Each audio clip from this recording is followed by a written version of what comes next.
회장님, 선배 동료 의원과 이낙연 총리를 비롯한 국무위원 여러분, 더불어민주당 경기 고양시 병국회의원 유은혜입니다. 평창 동계올림픽은 끝날 때까지 끝난 것이 아닙니다. 우리는 지금 평화올림픽을 위한 준비를 마치고 평창 동계올림픽의 성공을 위한 문 앞에 서 있습니다. 오늘 국회에서도 특별 결의안을 채택한 만큼 평창올림픽 개막부터 패럴림픽 폐막까지 올림픽의 성공을 위해서 정부가 총력을 기울여야 합니다. 총리께 질의하겠습니다. 앞으로 나와 주십시오.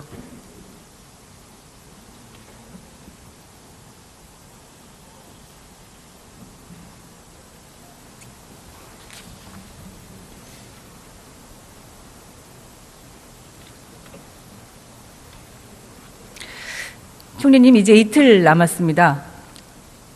최종 점검한다는 취지로 몇 가지 질문을 드리겠습니다. 네. 정부의 책임 있는 답변을 총리를 통해서 듣고 싶습니다. 최근에 보안 검색 요원들의 노로바이러스 감염 문제로 위생과 안전의 우려가 제기되고 있습니다. 지금 어떤 방역 대책을 세우고 계십니까? 우선 960명이 넘는 대체 인력을 투입해서 벌써 4일째인가요? 이미 그 업무를 대체하고 있습니다. 그리고 의심 환자 전원을 격리해서 조사하고 치료하고 있고요. 또 다른 쪽에 전파되지 않도록 식약처 질병관리본부를 포함해서 300여 명의 의료진들이 현장에 투입되어 있습니다. 더 이상 환자가 발생하거나 안전에 문제가 생길 우려는 없다고 봐도 됩니까? 그런 일이 생기지 않도록 최선을 다하고 있고요. 특히나 선수나 기자들에게 단 한 명이라도 그런 일이 없도록 저희들 나름대로 만전을 기하고 있습니다. 총리께서도 그렇게 생각하시겠지만 안전이 뚫리면 모든 것이 다 뚫리는 것입니다. 네. 완벽한 안전 올림픽이 될 수 있도록 모든 방법을 총동원해 주시기를 다시 한번 강조드립니다. 네, 그렇게 하겠습니다. 자원봉사자들 열악한 근무 여건이 문제가 되고 있습니다. 알고 계시죠? 네. 어떻게 해결됐습니까? 네, 점차 개선하고 있습니다만 개선을 자랑하기 이전에 순수한 마음에서 자원봉사로 오신 분들께 숙식, 교통, 또 추위 여러 가지 면에서 불편을 드린 데 대해서 참으로 송구스럽습니다. 그럼에도 불구하고 제가 현장을 두세 번 갔습니다만 대다수의 자원봉사들께서 기쁜 마음으로 봉사해주고 계시는 데 대해서 참으로 감사드리고요. 소홀함이 없도록 더 챙겨보겠습니다. 총리께서도 말씀하셨지만 이분들께서는 평창올림픽 성공을 위해서 헌신하고 기여한다는 그런 자긍심으로 강추위를 견뎌내면서 노력하고 계시는 분들입니다. 이분들의 이러한 자긍심이 더 빛날 수 있도록 총리께서 각별히 관심을 갖고 뒷받침해 주시기를 다시 한번 부탁드리고요. 네. 대회가 끝난 후에 정부를 대표해서 총리께서 직접 이 자원봉사자분들을 위해서 보답하는 그런 자리를 한번 마련해 주시기를 요청드리는데 어떻게 생각하십니까? 네, 저 같은 사람이 모셔서 혹시 기쁨이 될지 걱정이 됩니다만은 그럴 수 있다면 뭐든지 하겠습니다. 네, 그렇게 해주시기를 부탁드리고요. 네. 무엇보다도 추위가 지금 가장 큰 걱정거리 아닙니까? 총리님께서도 지난 3일 리허설 다녀오셨죠? 네. 그때는 어땠습니까? 그 실전과 똑같은 시간에 개막식 리허설을 시작해서 똑같은 시간에 끝났는데요. 끝났을 때의 기온이 영하 15도였습니다. 그러니까 체감은 아마 영하 22, 3도 되지 않았는가 싶습니다. 그 당시에 저는 양말도 2켤레, 내복도 2겹, 이렇게 있었는데, 한 1시간 넘어가니까 발이 시려웠고요. 또 바람이 차가워서 이렇게 그냥 온통 뒤집어 쓰는 것, 그걸 하니까 겨우 견디겠더라고요. 그래서 SNS에 우리 추위 때문에 국민들이 안 오시면 어떨까 하는 마음에서 견딜만 했다고 올렸다가 우리 네티즌한테 야단 맞은 적이 있습니다. 너는 특별한 대우를 받은 것 아니냐라는 야단을 맞았는데 그것은 아니었고요. 다행히 개막식 날에는 지금 예상으로는 영하 5, 6도 정도로 될 걸로 보이고요. 그 다음 날 새벽의 최저 기온이 영하 3도로 예보되고 있습니다. 그래서 그 리허설 날보다는 좀 좋아질 것 같습니다만, 또 일반 객석의 경우에는 열선이 등 뒤로 지나가도록 되어 있고요, 의자에. 그리고 각종 방한용품 6가지 종류를 준비해서 한 분당 한 세트씩 이렇게 지급을 하도록 되어 있습니다.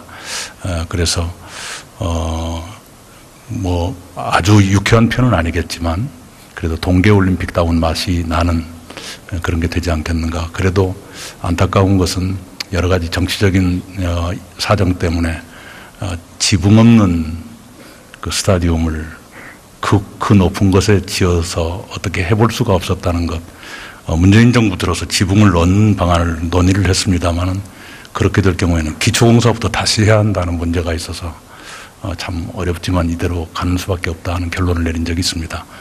그래도 하늘의 도움으로 그날 반짝 좀 날씨가 덜 춥다니까요. 기대를 가지고 있습니다.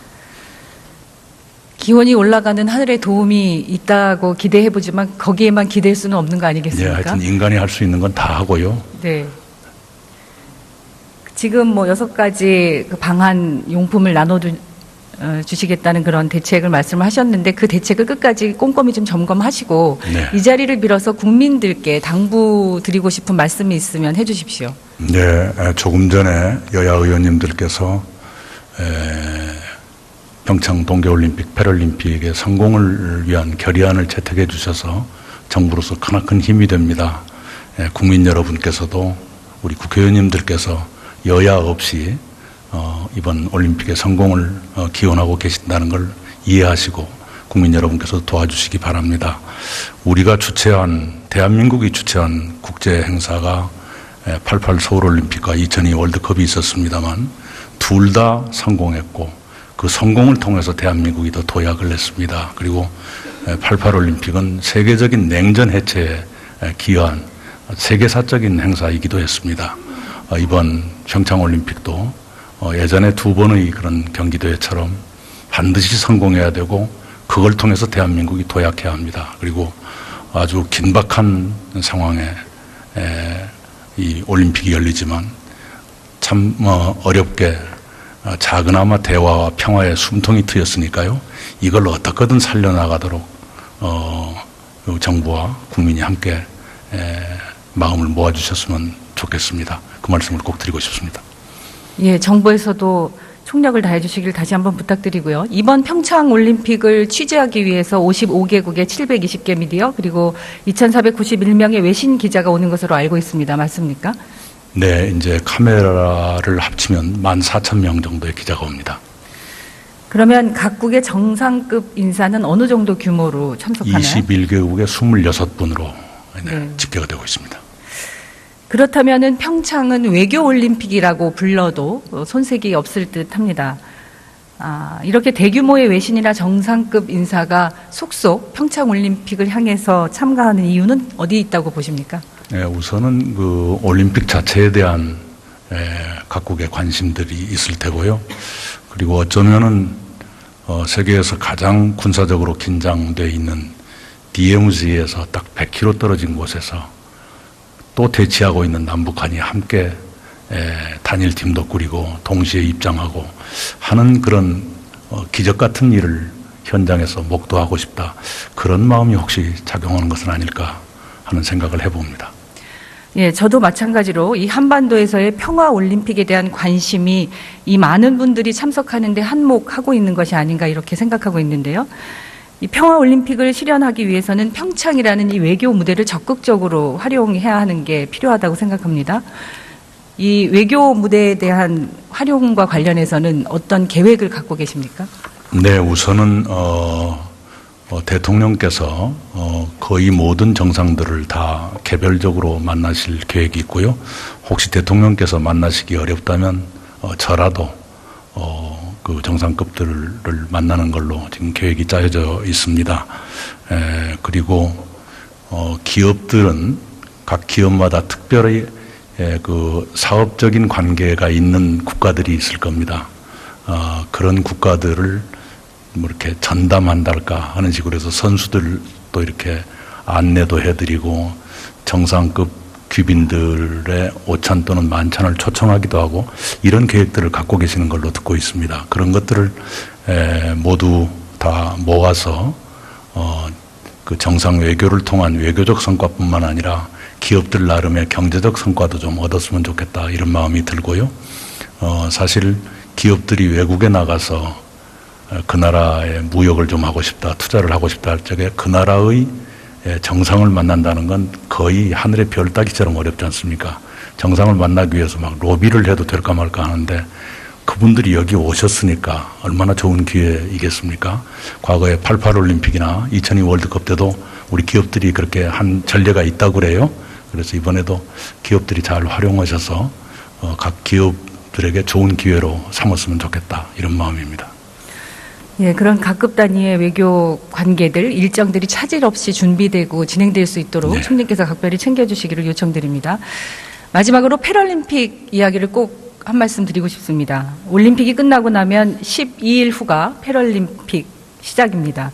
그 기간 안에 장애인을 맞이할 수 있도록 모든 것들이 완벽하게 전환돼야 하는데요. 넉넉지 않은 시간입니다. 그래서 걱정이 되기도 하는데 이 패럴림픽과 관련해서는 준비 상황을 점검하고 계십니까? 네, 우선은 이전 정부가 올림픽 시설을 갖출 때부터 패럴림픽을 함께 한다는 마음으로 준비를 여기저기 하셨더라고요. 그런 시설들은 거의 걱정이 없을 것 같고요.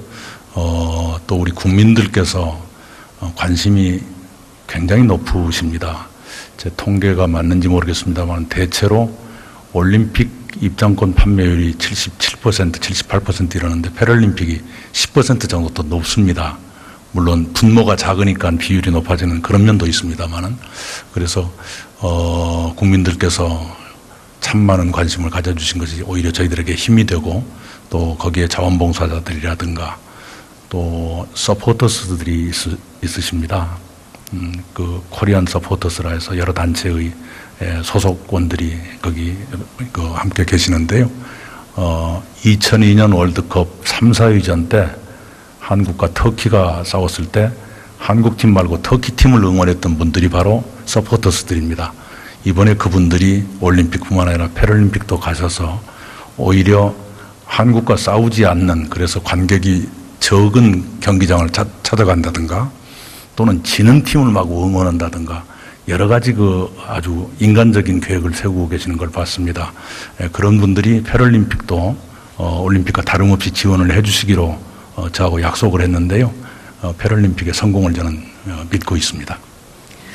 저는 평창 올림픽의 성공은 패럴림픽의 성공으로 완성된다고 믿고 있습니다. 총리께서도 동의하시죠? 네, 저희들도 그런 똑같은 마음입니다. 예. 더반에서 평창이 울려 퍼진 날로부터 모레 개막식까지 준비해온 날들이 총 2,411일입니다. 이 2,411일에 우리의 준비가 빛날 수 있도록 총리께서 지금 말씀하신 모든 것을 다 종합해서 상황을 꼼꼼히 점검하시면서 평창올림픽 성공에 만전을 기해 주시기를 다시 한번 부탁드립니다. 네, 그렇게 하겠습니다.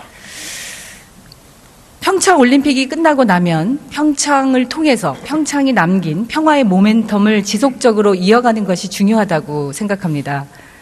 화면을 한번 봐주시겠습니까? 혹시 이 사진이 어떤 사진인 줄 아십니까? 네, 제목이 남북 이렇게 나와 있네요. 위안부 네. 피해자 만남에. 2002년 평양과 2004년 서울에서 남과 북의 위안부 피해자 할머님들이 만나셨던 사진입니다.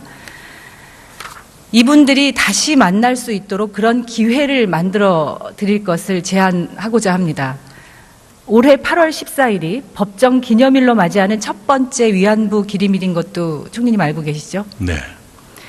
이 날이 더 뜻깊은 날이 될 수 있도록 남북의 위안부 피해자 할머니들이 다시 만나는 남북 공동 행사로 행사를 개최할 것을 제안합니다. 이분들에게는 남아있는 시간이 많지 않습니다. 더 늦기 전에 이분들이 꼭 다시 만나서 서로 아픔을 위로하고 세계 인권과 평화의 소중함을 일깨워줄 수 있으면 좋겠습니다. 어떻게 생각하십니까? 네, 의미 있는 제안 주셔서 고맙습니다. 관계 부처하고 진지하게 협의를 하겠습니다. 정부 차원에서 이 문제를 가장 우선적인 남북 교류의 의제로 다루어 주실 것을 다시 한번 요청드리고 적극적인 검토를 부탁드립니다. 네. 이재용 삼성 부회장이 2심에서 집행유예로 풀려났죠. 예. 이것에 대한 국민들의 절망과 분노가 얼마나 큰지 총리께서는 알고 계십니까? 네, 알고 있습니다. 이 판결로 인해서 돈도 실력이야, 니네 부모를 원망해 라고 했던 정유라의 말이 우리 사회의 현실이 되었습니다. 그래서 더 많은 국민들이 분노하고 절망하고 있는 상황이라고 봅니다. 총리님께서는 사법부의 핵심 가치가 무엇이라고 생각하십니까? 정의이겠죠. 네, 정의죠. 저는 정의에 더해서 그 정의를 근거로 한 사법부의 공정성 있는 판결이 핵심 가치라고 생각합니다.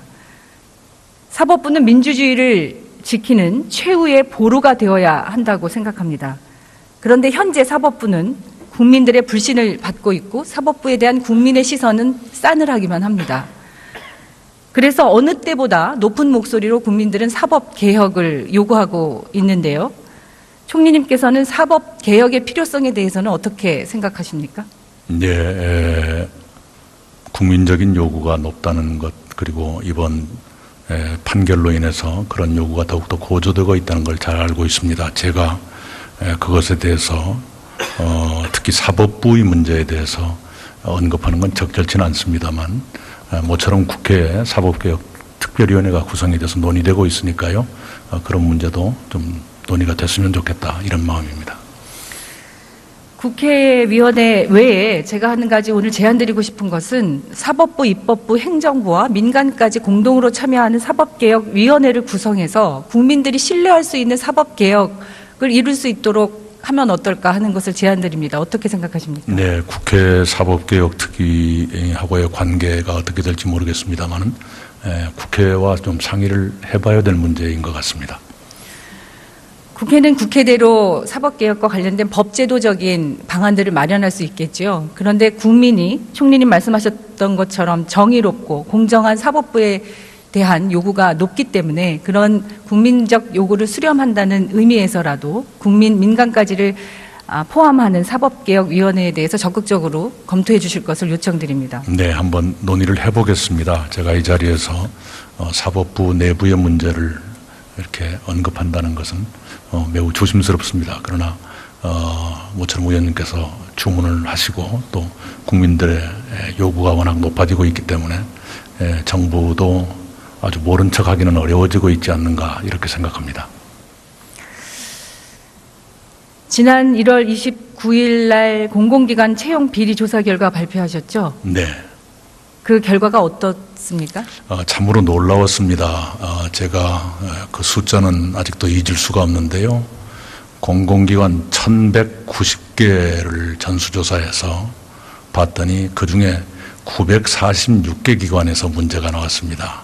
4,788건의 비리를 발견했습니다. 그러니까 거의 만연했다라고 말해도 과장이 아닐 겁니다. 그 조사 결과로 8명의 기관장을 해임과 동시에 수사 의뢰를 했고요. 197명의 임직원을 수사 의뢰 또는 징계하면서 업무에서 배제를 했습니다. 그리고 차후에 채용을 투명하고 공정하게 하기 위한 여러 가지 제도를 준비하고 있습니다. 제가 다 외우고 있지는 않습니다만, 예를 들면 거기에 연루된 사람의 징계 시효가 3년인데 5년으로 늘린다거나, 특히 한 번 문제가 되신 분은 바로 조치하는 이른바 원 스트라이크 아웃제를 도입한다든가, 채용 현장에 감시인을 입회시킨다거나, 정기 감사 때 채용 과정을 반드시 감사하도록 한다든가, 그리고 탈락하신 분들, 채용되지 못하고 불합격하신 분들의 이의 신청이라든가, 그분들 가운데 합당한 이유가 있으면 그분들을 합격시키는 그런 제도까지 저희들이 검토하고 있습니다. 화면을 한번 보시겠습니까? 공공기관 채용 비리에 대한 청년들의 반응입니다. 세상은 불공평, 아무리 노력해도 헛수고, 이 한 귀절 한 귀절에서 청년들의 한숨과 분노가 느껴지지 않습니까? 네, 저도 참 말씀을 그렇게 흥분해서 하는 편은 아닙니다만 저도 몹시 속이 상해서 국무회의 모두 발언으로 이런 말씀을 드린 적이 있습니다. 어떤 은행이 이른바 스카이대학 합격생을 늘리기 위해서 면접 과정에서 점수를 훨씬 더 올려주고요. 그 스카이대학 출신을 합격시키기 위해서 다른 대학생은 점수를 일부러 깎아서 이렇게 한 일이 있었습니다. 그래서 그런 사태에 대해서 도대체 우리 사회의 인류대 카르텔을 얼마나 공고히 하려고 이런 작태를 벌이는가. 그리고 점수를 억지로 올려주고 남을 깎아야만 겨우 합격하는 그런 인류대 학생은 데려다 어디다 쓰려고 그러는가 하는 등등의 개탄을 공개적으로 한 적이 있습니다. 이 채용 비리는 우리 청년들에게는 정말 적폐 중에 적폐입니다. 네. 총리님께서도 분노하셨지만 온 국민이 특히 청년들의 분노는 하늘을 찌릅니다. 이것만 보더라도 지난 정부와 지난 시절의 권력들이 얼마나 부정했는지 이 대표적인 사례라고 볼 수 있는데요. 지금 문재인 정부라고 해서 근본적인 대책이 만들어지지 않고 이런 일이 다시 없겠다 이렇게 확신할 수도 없는 것 아니겠습니까? 네, 이런 일은 조금만 안이하게 생각하면 언제든지 독버섯처럼 피어날 수 있다 하는 경각심을 가지고 있습니다. 그런 경각심을 반드시 끝까지 그리고 정부 국무위원 여러분들, 공공기관의 장 여러분들께도 총리님께서 다시 한번 확인해 주시기를 요청드리고요. 네. 국민이 납득할 때까지 그리고 청년들이 인정할 때까지 다시는 이런 일이 발생하지 않도록 근본적 대책을 마련하고 국민께 동의를 구해 주시기를 요청드립니다. 예, 저희들이 할 수만 있다면 제2금융권까지 전수조사를 하려고 했는데 규모가 너무 방대해가지고요. 어떻게 하면 실효성 있는 대책을 세울 것인가 여기까지도 고민을 하고 있습니다. 예, 수고하셨습니다. 들어가셔도 좋습니다. 김상곤 부총리님 나와주시겠습니까?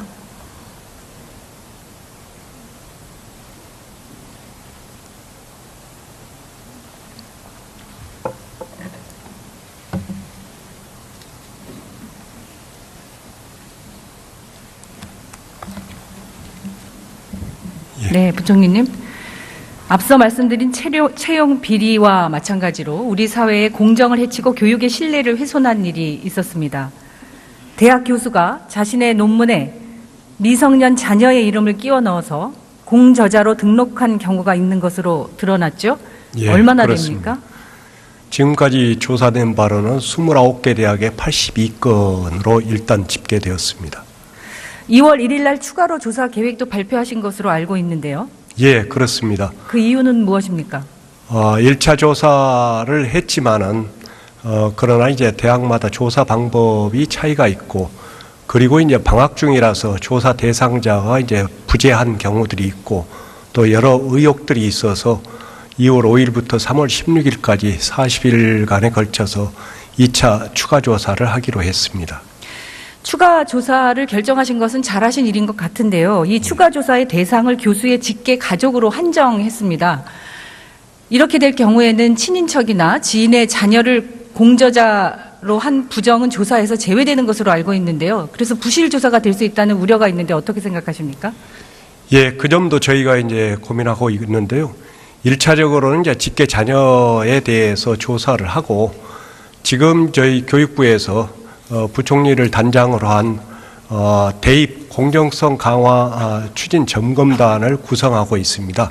그래서 그 점검단에서 지속적으로 이 문제를 계속 조사해 나갈 것을 검토하고 고려하려고 하고 있습니다. 예, 이런 일들을 반드시 바로 잡아서 교육의 신뢰를 훼손하는 일이 더 이상 없도록 해주시기를 요청드립니다. 예, 만약에 부정으로 판단될 경우에는 징계 및 입학 취소까지도 하려고 예정하고 있습니다. 예. 예, 고맙습니다. 들어가셔도 좋습니다.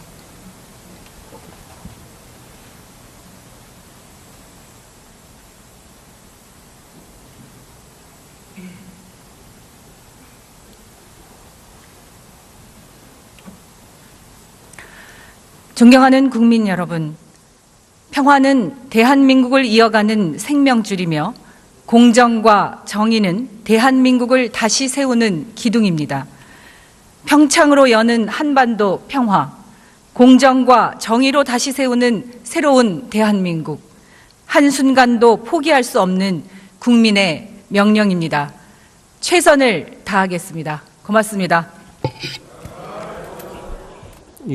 더라고요. 그래서 SNS에 우리 추위 때문에 국민들이 안 오시면 어떨까 하는 마음에서 견딜만 했다고 올렸다가 우리 네티즌한테 야단 맞은 적이 있습니다. 너는 특별한 대우를 받은 것 아니냐라는 야단을 맞았는데 그것은 아니었고요. 다행히 개막식 날에는 지금 예상으로는 영하 5, 6도 정도로 될 걸로 보이고요. 그 다음 날 새벽의 최저 기온이 영하 3도로 예보되고 있습니다. 그래서 그 리허설 날보다는 좀 좋아질 것 같습니다만 또 일반 객석의 경우에는 열선이 등 뒤로 지나가도록 되어 있고요. 의자에. 그리고 각종 방한용품 6가지 종류를 준비해서 한 분당 한 세트씩 이렇게 지급을 하도록 되어 있습니다. 그래서 뭐 아주 유쾌한 편은 아니겠지만 그래도 동계올림픽다운 맛이 나는 그런 게 되지 않겠는가. 그래도 안타까운 것은 여러 가지 정치적인 사정 때문에 지붕 없는 그 스타디움을 그 높은 곳에 지어서 어떻게 해볼 수가 없었다는 것. 문재인 정부 들어서 지붕을 넣는 방안을 논의를 했습니다만은 그렇게 될 경우에는 기초공사부터 다시 해야 한다는 문제가 있어서 참 어렵지만 이대로 가는 수밖에 없다 하는 결론을 내린 적이 있습니다. 그래도 하늘의 도움으로 그날 반짝 좀 날씨가 덜 춥다니까요. 기대를 가지고 있습니다. 기온이 올라가는 하늘의 도움이 있다고 기대해보지만 거기에만 기댈 수는 없는 거 아니겠습니까? 네, 하여튼 인간이 할 수 있는 건 다 하고요. 네. 지금 뭐 6가지 그 방한 용품을 주시겠다는 그런 대책을 말씀을 하셨는데 그 대책을 끝까지 꼼꼼히 좀 점검하시고 네. 이 자리를 빌어서 국민들께 당부드리고 싶은 말씀이 있으면 해 주십시오. 네, 조금 전에 여야 의원님들께서 평창 동계올림픽, 패럴림픽의 성공을 위한 결의안을 채택해 주셔서 정부로서 크나큰 힘이 됩니다. 국민 여러분께서도 우리 국회의원님들께서 여야 없이 이번 올림픽의 성공을 기원하고 계신다는 걸 이해하시고 국민 여러분께서 도와주시기 바랍니다.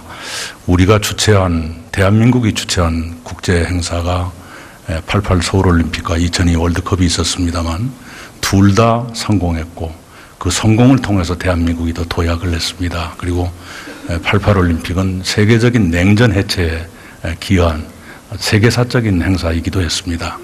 이번 평창올림픽도 예전에 2번의 그런 경기대회처럼 반드시 성공해야 되고 그걸 통해서 대한민국이 도약해야 합니다. 그리고 아주 긴박한 상황에 이 올림픽이 열리지만 국회의장님, 선배 동료 의원과 이낙연 총리를 비롯한 국무위원 여러분, 더불어민주당 경기 고양시 병국회의원 유은혜입니다. 평창 동계올림픽은 끝날 때까지 끝난 것이 아닙니다.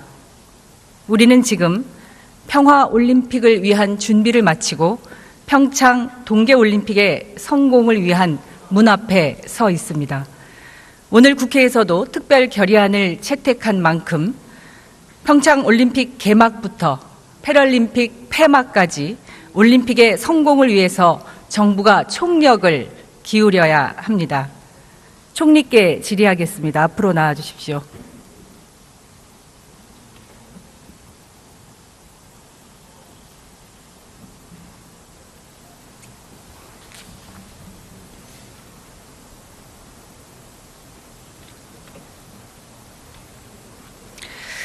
총리님, 이제 이틀 남았습니다. 최종 점검한다는 취지로 몇 가지 질문을 드리겠습니다. 네. 정부의 책임 있는 답변을 총리를 통해서 듣고 싶습니다. 최근에 보안 검색 요원들의 노로바이러스 감염 문제로 위생과 안전의 우려가 제기되고 있습니다. 지금 어떤 방역 대책을 세우고 계십니까? 우선 960명이 넘는 대체 인력을 투입해서 벌써 4일 번째인가요? 이미 그 업무를 대체하고 있어 참으로 감사드리고요. 소홀함이 없도록 더 챙겨보겠습니다. 총리께서도 말씀하셨지만 이분들께서는 평창 올림픽 성공을 위해서 헌신하고 기여한다는 그런 자긍심으로 강추위를 견뎌내면서 노력하고 계시는 분들입니다. 이분들의 이러한 자긍심이 더 빛날 수 있도록 총리께서 각별히 관심을 갖고 뒷받침해 주시기를 다시 한번 부탁드리고요. 네. 대회가 끝난 후에 정부를 대표해서 총리께서 직접 이 자원봉사자분들을 위해서 보답하는 그런 자리를 한번 마련해 주시기를 요청드리는데 어떻게 생각하십니까? 네, 저 같은 사람이 모셔서 혹시 기쁨이 될지 걱정이 됩니다만은 그럴 수 있다면 뭐든지 하겠습니다. 네, 그렇게 해주시기를 부탁드리고요. 네. 무엇보다도 추위가 지금 가장 큰 걱정거리 아닙니까? 총리님께서도 지난 3일 리허설 다녀오셨죠? 네. 그때는 어땠습니까? 그 실전과 똑같은 시간에 개막식 리허설을 시작해서 똑같은 시간에 끝났는데요. 끝났을 때의 기온이 영하 15도였습니다. 그러니까 체감은 아마 영하 22, 3도 되지 않았는가 싶습니다. 그 당시에 저는 양말도 2켤레, 내복도 2겹, 이렇게 있었는데, 한 1시간 넘어가니까 발이 시려웠고요.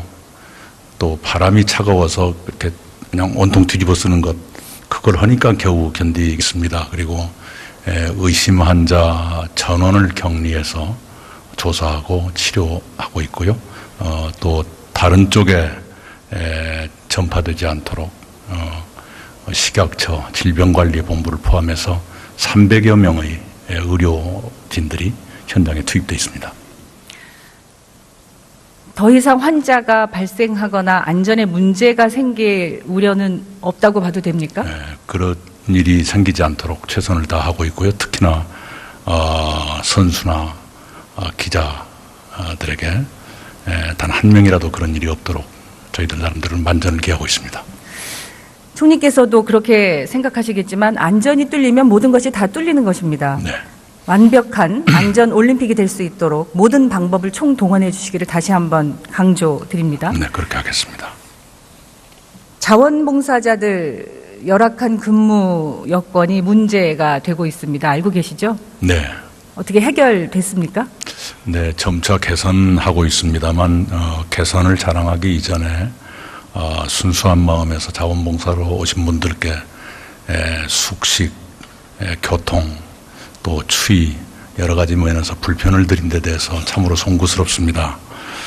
그럼에도 불구하고 제가 현장을 2-3번 갔습니다만 대다수의 자원봉사들께서 기쁜 마음으로 봉사해주고 계시는 데 대해서